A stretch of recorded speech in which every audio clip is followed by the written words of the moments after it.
Thank you for joining me on another episode of She Leads Now, a podcast for women entrepreneurs and professionals who want to expand your innate leadership ability and influence, cultivate a culture of belonging and collaboration, develop others to perform at their greatest potential, and of course, live a life that is fulfilling, abundant, and impactful. I'm your host, Sabine Gideon.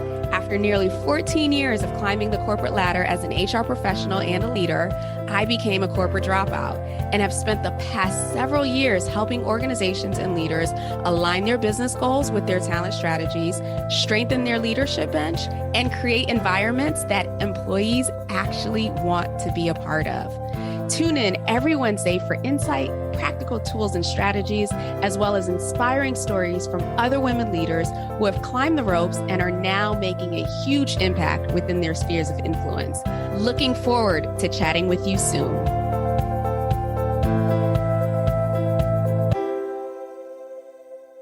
Welcome to another episode of the She Leads Now podcast. I'm your host, Sabine Gideon, and I am thrilled to be here with you this week. This week, we have another amazing woman joining us, Kariz Matic. Kariz has spent 20 plus years bringing a systems discipline to leaders, teams, and their digital products with outcomes of seven-figure cost reductions and revenue growth. She's the CEO of The Matic, a product consultancy with a special focus on analytics, workflow design, as well as program, project, and product management. Welcome to the show, Kariz. So excited to have you here. Thank you. I am very excited to be here. Awesome. So I gave the high level overview, right, of your 20 years of experience and the work that you're doing now. Talk to us a little bit more about your journey into coming into this space, from working in traditional environments to starting the business and supporting other organizations. Sure. Actually, to tell you my background, I should tell you even before I started working. I didn't know it then when I was younger, but I apparently have a very fine-tuned gift for organization. I'm passionate about it. I really love things like naming things, categorizing things, putting things in buckets. And it shows up in my entire life, right? Like not just at work, but I have a system for organizing my laundry so that it's faster to do. I have a system for how I grocery shop so that I have ingredients for multiple meals in the same week, but not wasting any. I keep checklists for everything, including when I start a bike ride, what are the items that I need to have in my back pockets before I leave the house? Kind of an obsessive organizer, a checklist keeper, and taxonomist. And that is what has guided my entire career path. When I got my first job in tech, I started out as an analyst, right? And my job was to support other folks and understand the problems and help them find solutions for it.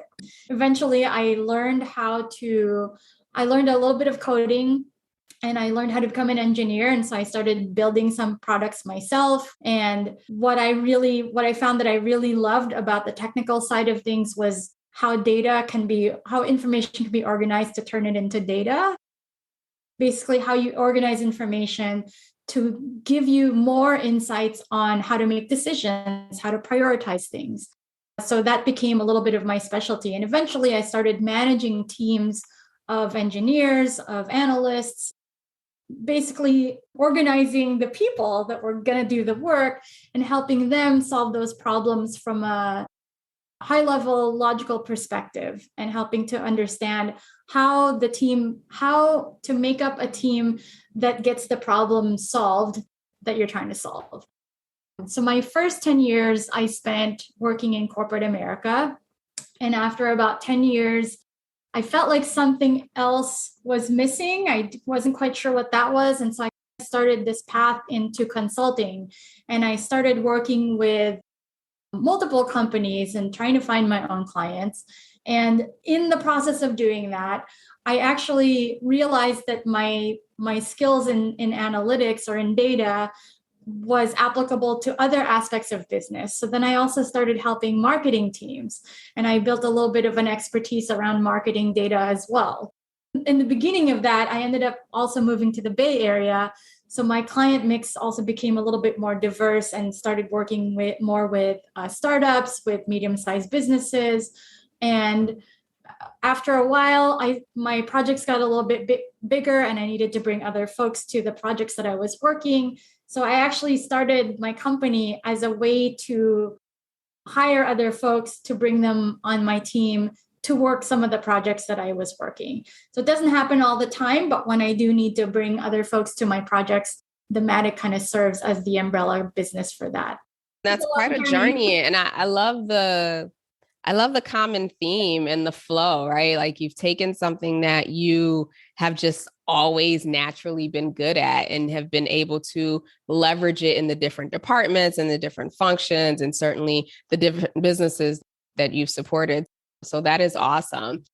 We were talking about this earlier when it comes to operations, when it comes to systems, when it comes to standard operating procedures, when it comes to all of that, especially when you're in the beginning phases of a business and maybe you have a small team and it's all hands on deck.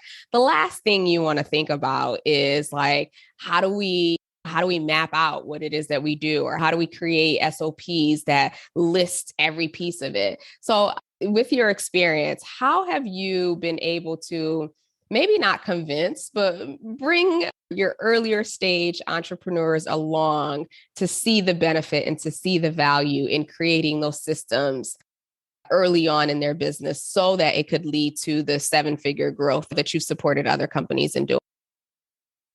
So the way I look at it, I think the challenge for early entrepreneurs and even myself is that as an entrepreneur, you have so much creative energy. You want to do a bunch of new things. You want to be in creation mode.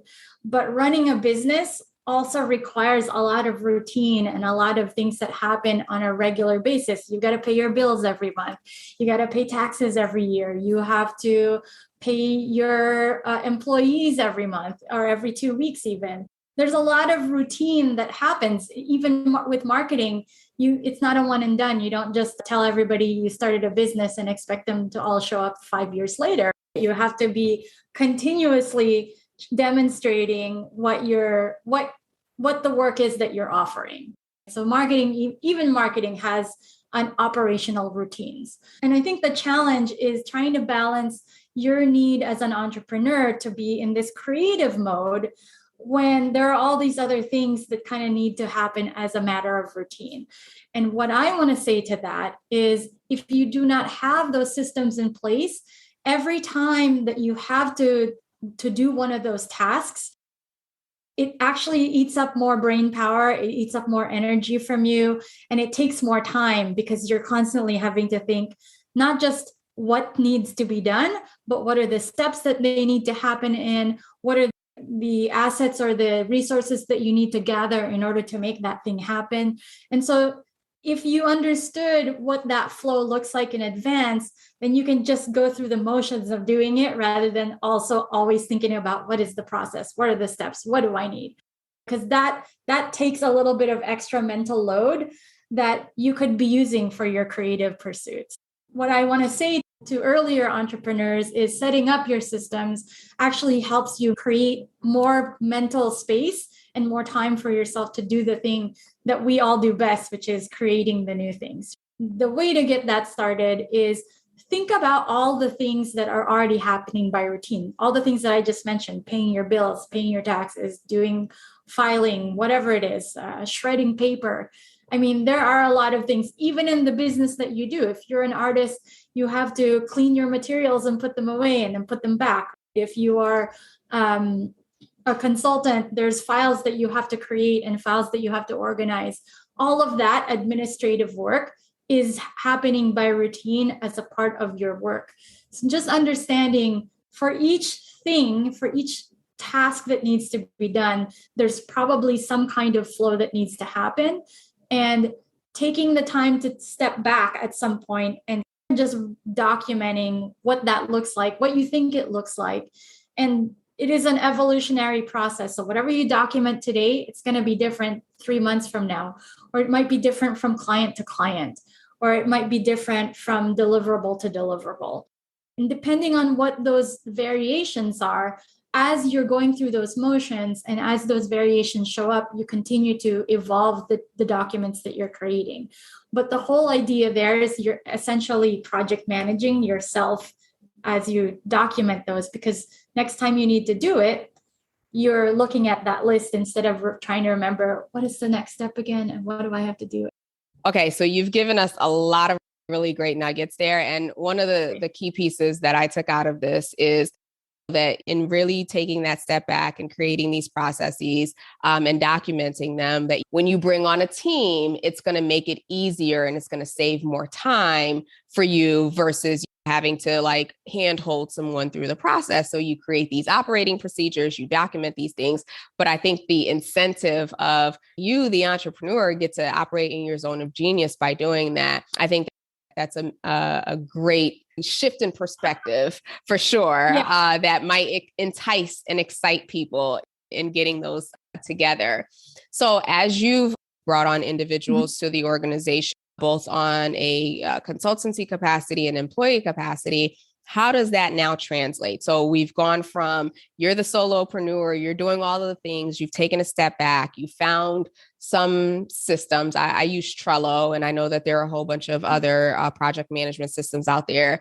And now you're bringing on team members. So how do you continue the flow? And as the leader who is operating in their zone of genius, they're doing business development, they're doing all these things.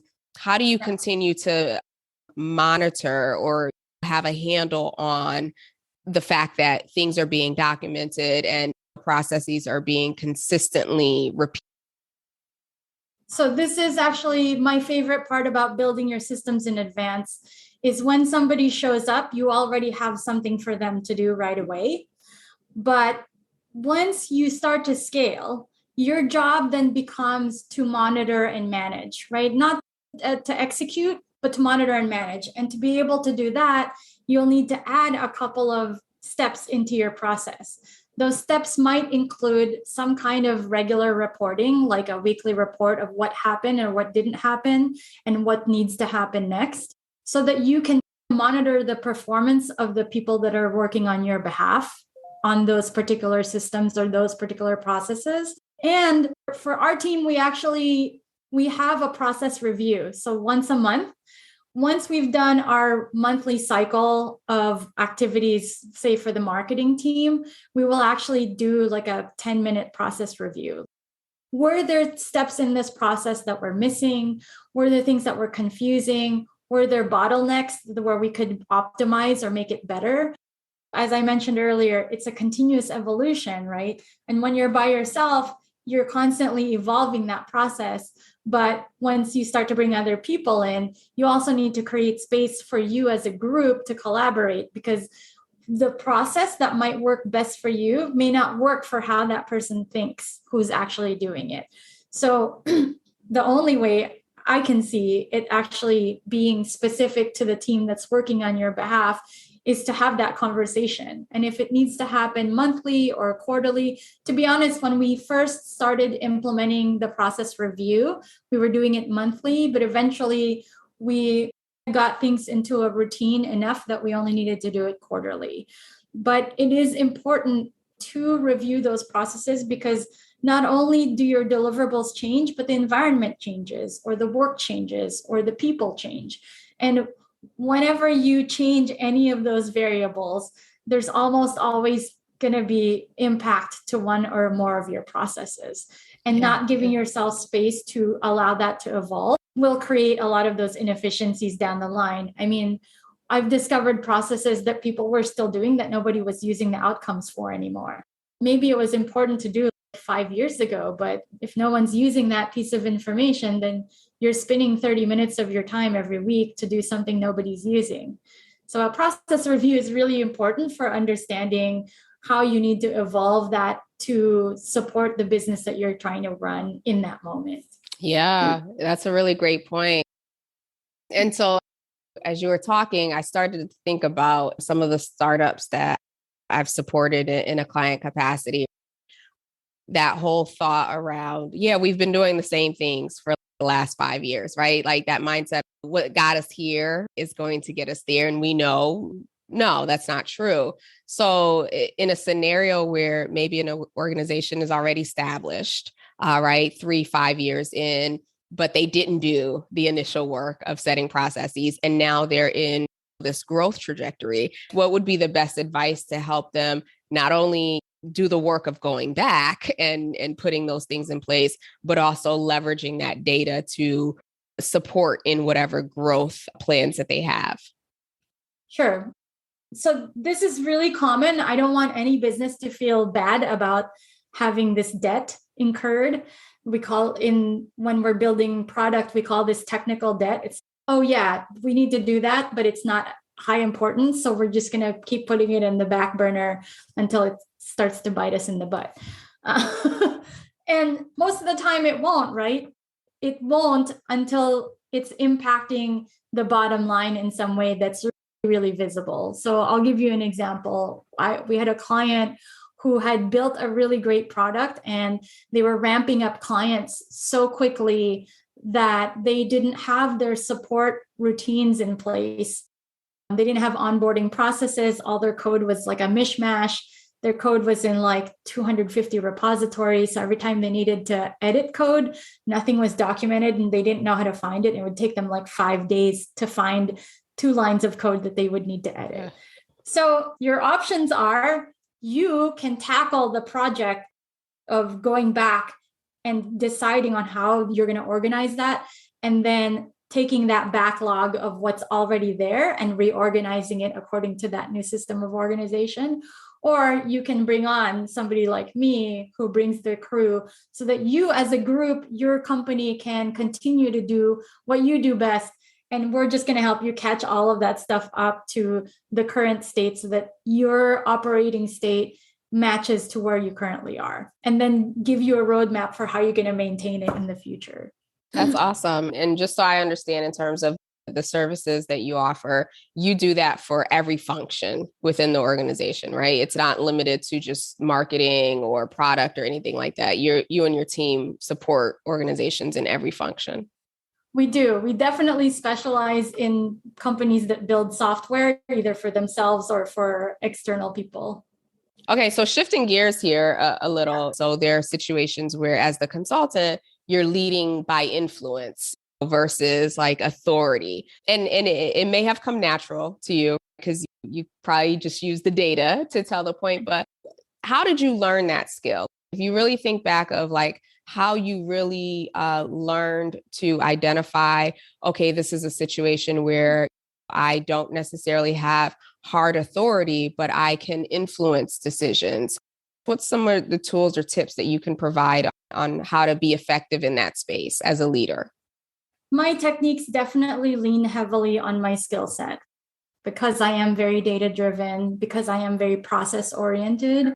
When I'm having those conversations, it's usually with a CEO or a C-level or VP or something. I really try to understand what their objectives are. And those objectives will tell me what the priorities are for what work needs to happen. And ultimately, the decision is theirs. My job, I see my job as the consultative person that helps them organize the information to help them figure out, are these the priorities we need to take?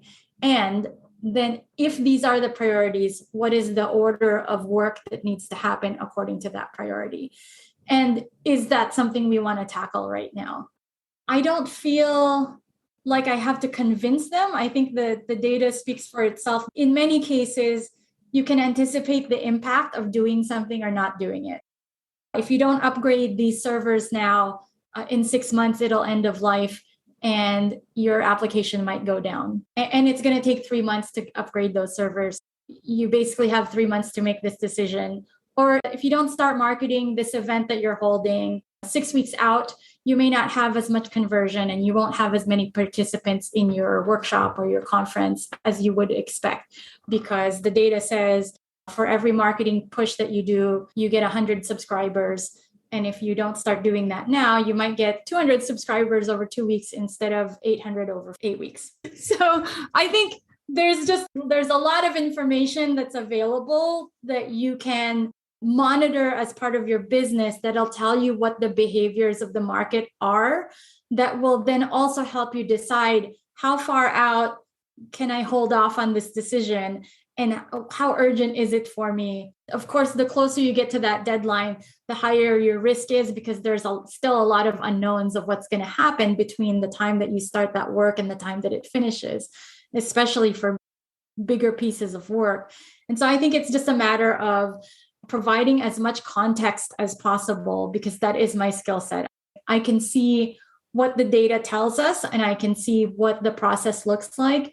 And based on that information, I can tell you what potential impacts there could be.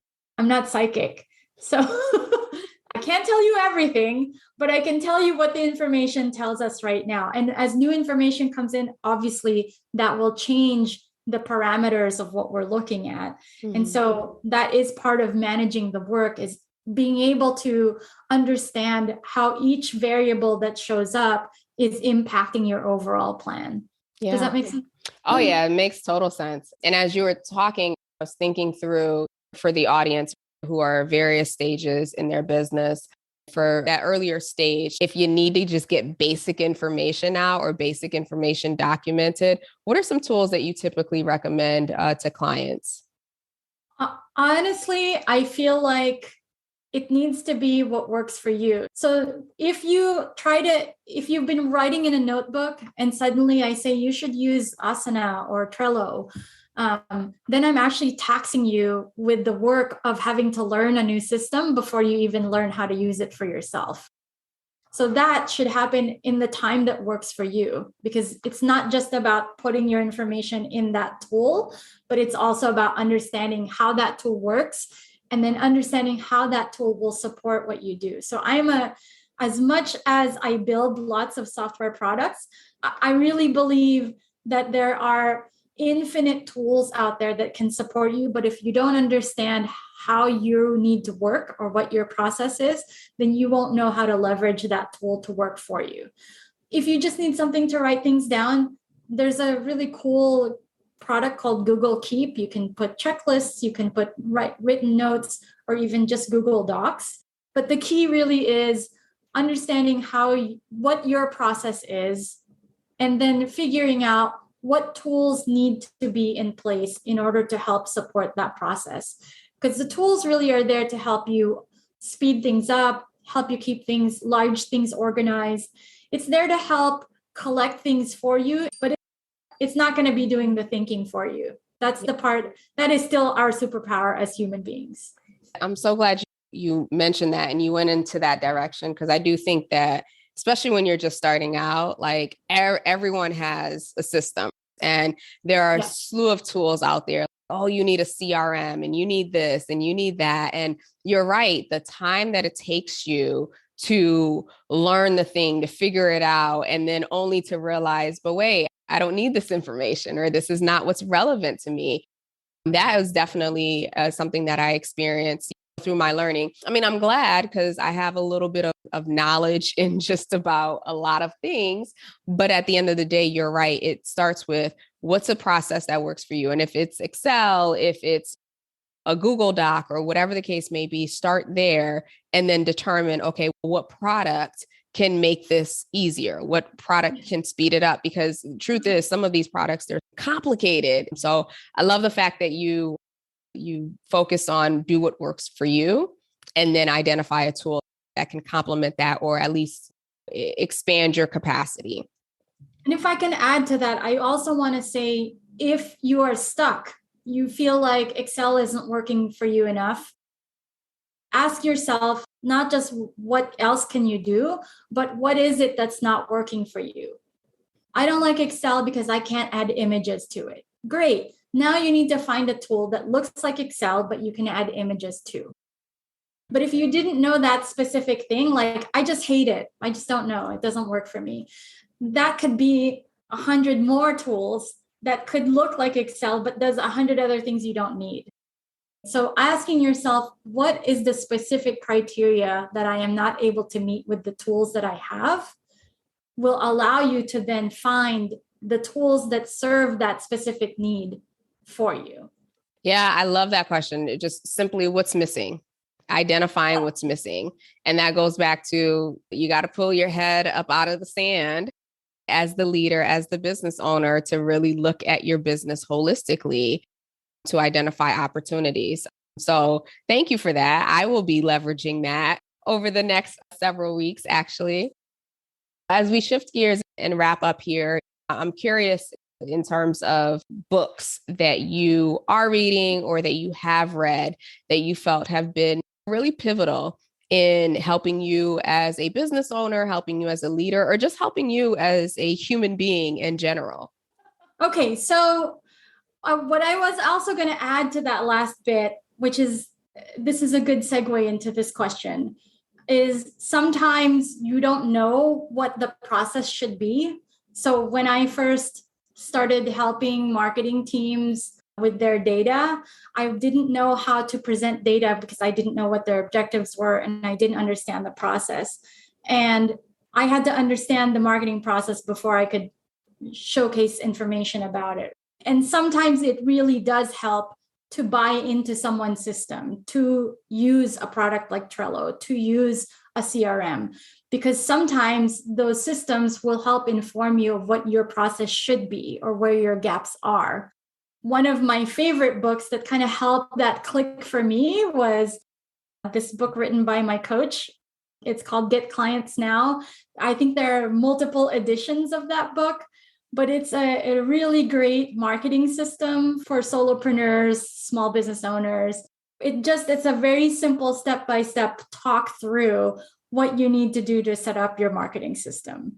My strong belief in when you are using someone else's system is that almost always you will find gaps in that system because of the way that you need to work or because of your business. And those systems are designed to be broad and overarching lots of different styles of businesses. So you, as the person who's using that product, what you really need to do to make that system work for you is consume what they're offering, figure out which of those parts work for you, and then augment it with the components that you feel like are missing for your specific business. Absolutely. And who's the author of Get Clients Now? CJ Hayden. CJ Hayden. Okay. We will be sure to include that book, the link in the show notes. So thank you for that. I have not heard of that book, but again, adding it to the wish list there on Amazon. I swear by the end of this year, I'm going to be a very well-read leader and entrepreneur, which is a gift, right? I do believe that leaders are readers, and to the extent that we can leverage knowledge and wisdom from other people, I am down for that. So, Kariz, as we wrap up here, as the listeners are thinking to themselves, like, wow, I really need to get my act together, my back end a little bit more structured and organized. How can they get in contact with you? I would say the best way to do it, we're actually putting together some online workshops to figure out how you can be a better systems thinker. I really think there are some fundamental thinking methods that you can employ to think about all your entire business from a systems perspective, whether that's operations, marketing, product, services. Everything requires a system. And if you can be in a systems mindset, then you can figure out how to ramp up all of those components of your business. So we are setting up some online courses. I really encourage everybody to sign up for our mailing list. So you can go to our website, and at the very bottom of that first page, there's a link to sign up for our mailing list, and we'll be announcing those courses as they come out. Awesome. Looking forward to that. And we will have a link to the website on there as well. And as far as social media, is there anywhere that you hang out on social media? Mostly on LinkedIn for the professional stuff. I'm also really active on a bunch of other ones, but I'm an avid crafter because it helps my brain think about different things differently. So if you want to see some of the personal stuff and how I use systems in my personal life, you can also follow me on Instagram. I imagine everything has a label in your house. Like I just imagine opening the cabinets and everything is labeled, like they're stocked just like they are at the stores in a straight line. And I love it. I'm not that organized. but I am very structured in how I like things to be in my space. But that's just what I envision, the white labels on everything. Yeah. So I think the funniest one for me is my laundry system. So I'm a sports enthusiast. I cycle and I run, and I have a bunch of different things that need to be hand washed or hand dried because it'll ruin the fabrics if I put it through the dryer. So all of my socks, all of my underwear, all my bras, all of my arm warmers, all my gloves, they each have their own bag that's labeled so that I can wash them in the machine, but then I can pull them out and they're all hung dried together so that's easier to put away. I got to tell you, I have not lost a pair of socks in about 15 years because they're always in the bag and they're always matched. It's a blessing and a curse because sometimes you want a new pair of socks, but there's no room in the drawer because they just don't wear out. Oh my gosh, that would save so many pairs of socks. I have an Instagram post where I shared how I organize my clothes. Like all of my clothes are also organized by sport and by season. And like my tops and bottoms are already paired. So if I have to get up at 4 a.m. for a bike ride, I'll just grab a bundle and I know that it already has everything I need in it. Ooh, I love it. I love it. Okay. So before I let you go, one question, because there's two school of thoughts here. So for the readers, right, the people who have hundreds of books on their bookshelves, there's the group that likes to color coordinate the books, where it's tall book, then short book, and fat book, and skinny book. And then there are those who are like me that like them to be organized by topic. And it's like tall all the way down to skinny. I don't care what color they are. I know my business books are in one space. My marketing books are in one space. So what is your system? I'm curious. My personal organization system is by topic. But as you already have heard me say, you got to do what works best for you. I 100% love seeing the bookshelves that are organized by color. But for me personally, it's not enough because I think I'm more of the data side rather than the visual side. Yeah. If I were more of a visual thinker, I think I would definitely prefer the color coding. Yeah. I mean, I love to see it. I absolutely love to see it. And then I start to cringe when I'm like, oh, if you would have just moved that one over there, then they would have been even. And like, that's where my mind goes. I understand. Same. Thank you for entertaining me with that question. Kariz, it has certainly been a pleasure having you on the show. I've certainly learned a lot. I'm sure my listeners have learned a lot, and they've taken just a few key pieces, regardless of where they are in the maturity of their business or the size of their business, that they can begin to implement and leverage to make things easier on them, and then certainly make things easier on the team. So definitely appreciate that. Again, all of Kariz's contact information, as well as her website and her social handles, will be included in the show notes. With that, thank you so much, Kariz. And for the listeners, thank you for tuning in this week. I will be back to chat with you next week. Have a great rest of the week. Thanks so much for having me. Absolutely. Thank you for tuning in to another episode of She Leads Now. If you found today's episode helpful or got a piece of insight that you plan to implement in your business or organization, I would love to hear from you.